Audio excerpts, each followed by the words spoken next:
Pjesë e rëndësishme e vizitave në muze përgjatë këtij viti kanë qenë nxënësit e shkollave nëntëvjeçare dhe të mesme të qytetit. Skënder Spahiu, drejtori i Muzeut Historik dhe Etnografik në qytetin e Vlorës, thekson se jo vetëm vizita, por nxënësit e shkollave kanë zhvilluar në muze edhe orë mësimore, ku kanë gjetur aty hapësirën më të mirë për të njohur nga afër me historinë e vendit. Në muzet e qytetit, Spahiu tregon se zhvillohet praktika e degës së guidës turistike në qendrën e formimit profesional, por edhe praktike studentëve të degës së arkeologjisë dhe turizmit në Universitetin Ismail Qemali të Vlorës. Muzet e qytetit, sipas Spahiut, kanë shërbyer për nxënës dhe student si një vend studimi, eksplorimi, zhvillimi të praktikave mësimore dhe aftësimit të mëtejshëm të tyre. Qendra kulturore Bashkia Vlorë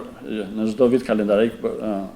kërkon një memorandum mirë kuptimi dhe bashkëpunimi me drejtorinë arsimore rajonale të Vlorës, ku neve ofrojmë mundësi zhvillimi orë mësimi pra Muzeut Historik, Arkeologjik dhe Muzeut Etnografik të qytetit të Vlorës,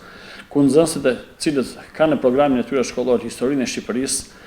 këtu gjejnë hapësirën më të mirë, gjejnë objekte të prekshme dhe të dukshme për të treguar hershmërinë e banimit të këtyre territoreve, për të treguar mënyrën e zhvillimit të jetës sociale dhe ekonomike të popullsisë së Vlorës edhe më gjerë, sepse normalisht jo vetëm qyteti i Vlorës, por dhe Amantja, dhe Oriku apo dhe Triporti janë vendbanime të cilat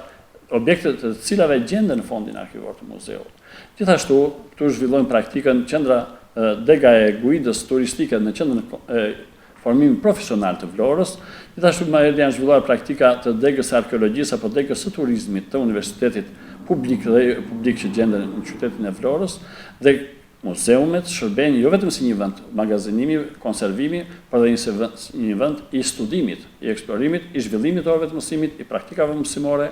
apo dhe krijimit të grupeve të arkeologëve të rinj, apo të historianëve të rinj, apo të shpjeguesve dhe ciceronëve të rinj. Spahiu pohon se vizitat apo orët mësimore praktika e zhvilluar në muze kanë shërbyer për ruajtjen e historisë kombëtare, por gjithashtu për të aftësuar brezat e rinj që të transmetojnë historinë kombëtare tek pasardhësit e tyre. Gjithë puna jonë konsiston jo vetëm në ruajtje, por dhe në transmetimin ndër breza. Këto janë objekte, këto janë vlera që ne ju kemi borxh brezave të pasardhëse. Ju kemi borxh për të treguar atë hershmëri të popullimit, atë mënyrë jetese, këtë lloj veprimtarie në kohën e sotme, në kohën digjitale. Sepse neve nëpërmjet tyre demonstrojmë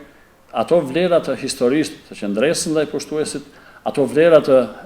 autenticitetit të autoktonisë. Institucionet arsimore publik dhe jo publik, një pjesë të orëve të tyre mësimore të lëndës së historisë kanë zhvilluar në muzet e qytetit, për të treguar nga afër tek nxënësit apo studentët faktet historike të dokumentuara me objekte apo dokumenta autentike të kohës.